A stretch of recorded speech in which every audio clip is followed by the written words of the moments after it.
El motero iba muy bien, pero aquí la policía lo quiso parar. ¿Para qué? Es de noche, el motero iba por su carril a la derecha sin hacer nada raro. Menos mal, él va grabando. De un momento a otro, patrulla atrás, luces y empieza a pegársele.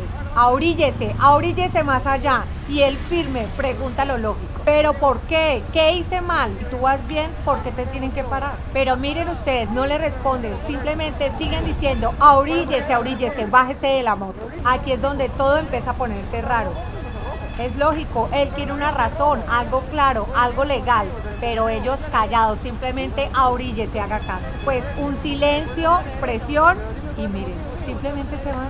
¿Qué querían? Llamen ustedes, les leo.